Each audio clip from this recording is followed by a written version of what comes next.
Hi everyone, welcome back to my channel. पीछे ये मेरी वॉल पे आप देख सकते हैं कितनी ज़्यादा पढ़ाई हुई है। ये सर्वज्ञ ने पढ़ाई की है और मैं बताना चाहती हूँ कि हमारे इटावा का टेम्परेचर इतना ज़्यादा डाउन है कि हम आपको क्या ही बताएं। 2 डिग्री सेल्सियस टेम्परेचर है। तो मैं जो है अभी बिल्कुल भी मतलब अच्छे से नहीं पढ़ पा रही हूँ। इंग्लिश स्पीकिंग का जो मैं कर रही हूँ वो तो मैं कंटिन्यू कर ही रही हूँ। रज़ाई में बैठ के आराम से करती रहती हूँ अपनी प्रैक्टिस और सीखती रहती हूँ। बट इतनी ज़्यादा ठंड है कि मेरी हिम्मत नहीं हो रही है कि मैं अपने रूम में जाके एक सीरियस एस्पिरेंट की तरह पढ़ाई करूं, क्योंकि जान बचेगी तभी तो मैं पढ़ पाऊंगी। मुझे बहुत ज़्यादा ठंड लगती है। 1 महीने मैं बीमार रही हूँ, तो वो भी इस वजह से कि सुबह जल्दी नहा के झाड़ू पोछा करके मैं पढ़ने बैठ जाती थी, लाइब्रेरी चली जाती थी। इतना ज़्यादा अच्छे से रूटीन मेरा चल रहा था, बट इन सारे चक्करों में मैं बीमार पड़ गई। तो अब मैं कोई भी रिस्क अपने साथ नहीं लेना चाहती हूँ, क्योंकि उस टाइम पे मेरी जो इंग्लिश स्पीकिंग की प्रैक्टिस थी वो भी ठप हो गई थी। तो फिलहाल मैं दिखाती हूँ, अभी हीटर परमानेंट चल रहा है। सो गाइज, ये चल रहा है हमारा हीटर और ये बबली मुझे दे रही हैं पैसे। मम्मी कर रही हैं नाम जप और सर्वज्ञ खेल रहे हैं।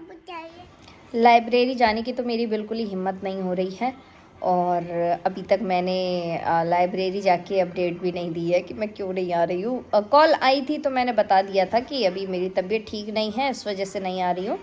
तो वो समझ गए होंगे कि थोड़ा टाइम बाद मैं आऊँगी। और मैं आपको दिखाती हूँ कि आज मैंने कुछ इंग्लिश स्पीकिंग के लिए टंग ट्विस्टर्स लिखे हैं, तो उनके बारे में मैं दिखाती हूँ आपको।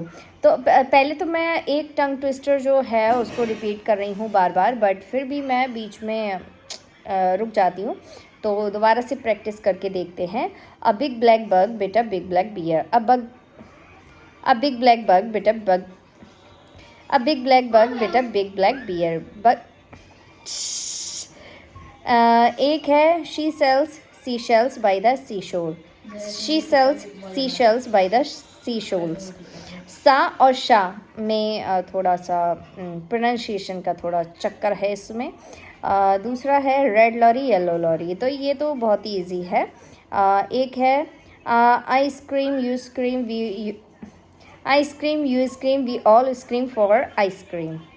तो ये है जल्दी जल्दी जितना स्पीड में हम प्रैक्टिस करेंगे उतना ज़्यादा इंग्लिश स्पीकिंग के लिए जो क्या कह सकते हैं कि जो अपने टंग होती है उसको थोड़ा सा अच्छा लगता है इंग्लिश बोलने में, you can say comfortable feel होएगा।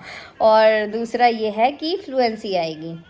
तो ये मैंने कुछ इजी टंग ट्विस्टर्स लिखे हैं, मीडियम लिखे हैं, एडवांस लिखे हैं और 2 वेरी चैलेंजिंग लिखे हैं। वेरी चैलेंजिंग वाले पढ़ते हैं। बेटी bot about some butter but she said the buttress bitter, can you can a can as a कैनर can a can. ये थोड़ा टफ है। मीडियम वाला मैं बताती हूँ। Peter paper picked a pack of pickled papers. दूसरा पढ़ते हैं। हाउ कैन अ काम cram in a clean, how can अ काम cream in a clean cram can. ओहो, ये भी थोड़ा डिफ़िकल्ट था मेरे लिए। जो इजी है वो थोड़ा डिफ़िकल्ट लग रहा है, जो वेरी चैलेंजिंग है वो थोड़ा ठीक लग रहा है। अब थोड़ा एडवांस लेवल का टंग ट्विस्टर देखते हैं। Pad kid, pad kid poured curd pulled cod. है तो ये फ़नी, बट क्या है कि अच्छा लगता है इनको बार बार जो है रिपीट करने में। दूसरा मैं बताती हूँ। आज मैंने एक ईडियम लिखा था, let the cat out of the bag. इसका मतलब होता है राज खोल देना। एक सेलिब्रिटी हैं जो कि बोल रहे थे, if something is letting the cat out of the bag then the cat is not going to go back into the bag again. तो ये अगर कोई बात बाहर आ चुकी है तो उसे फिर से छुपाना नामुमकिन है। इसका आंसर मतलब इसकी हिंदी जो है वो ये है मतलब। और ईडियम ये मैं लर्न कर रही हूँ। एक टाइप और मैंने लिखा है, why did you let the cat out of the bag so soon. इसका मीनिंग है तुमने इतनी जल्दी राज क्यों खोल दिया।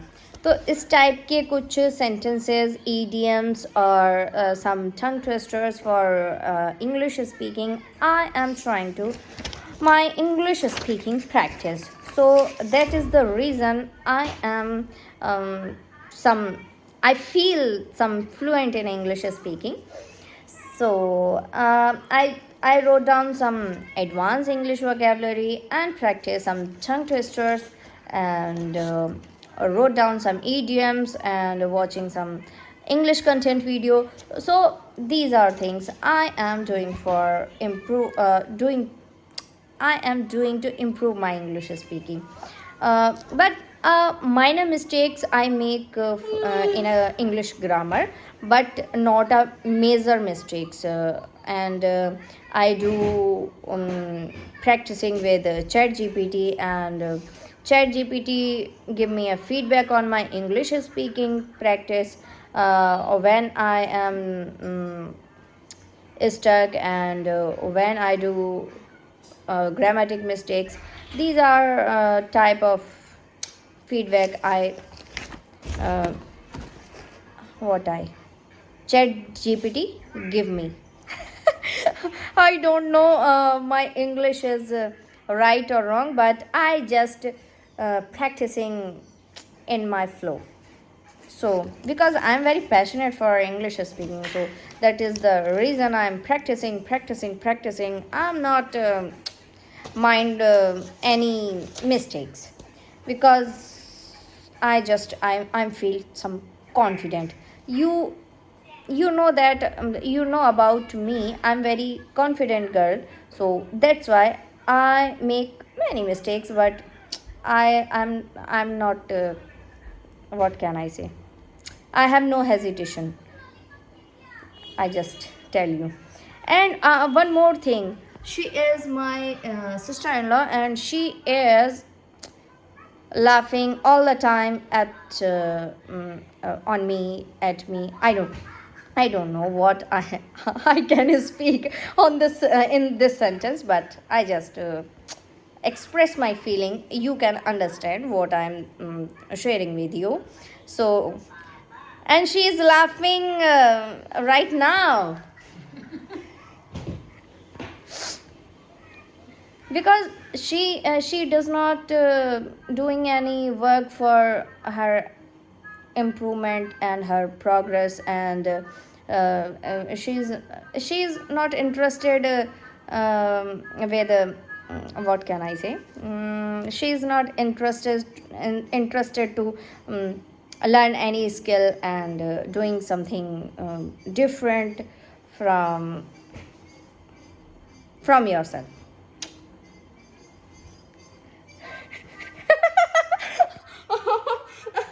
See my son, he is copy her bua. You are looking so cute. I think this blog will going very funny. But लेकिन जो बहुत ज़्यादा अच्छी इंग्लिश बोल लेते होंगे वो बहुत अच्छे अच्छे कमेंट करने वाले हैं मेरी इस वीडियो पे. बट मुझे कोई टेंशन नहीं है, क्योंकि जिसके कमेंट मुझे अच्छे नहीं लगते मैं डायरेक्ट उनको ब्लॉक कर देती हूँ या फिर उनके कमेंट ही डिलीट कर देती हूँ.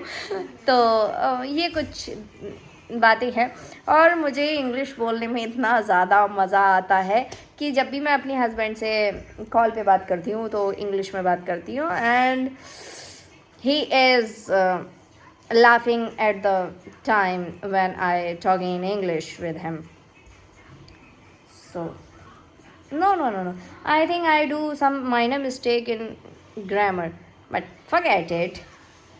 हमको क्या करना. धीरे धीरे ग्रामर भी आ जाएगी. I have a English grammar lucent book. This book is very fantastic and very, what can I say, very good book.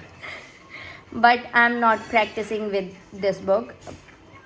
लेकिन मैं उसके साथ प्रैक्टिस करूँगी, फिर मेरी ग्रामर की जो मिस्टेक्स है वो भी ठीक हो जाएंगी. बट अभी मैं प्रैक्टिस कर रही हूँ ऐसे ही नॉर्मली.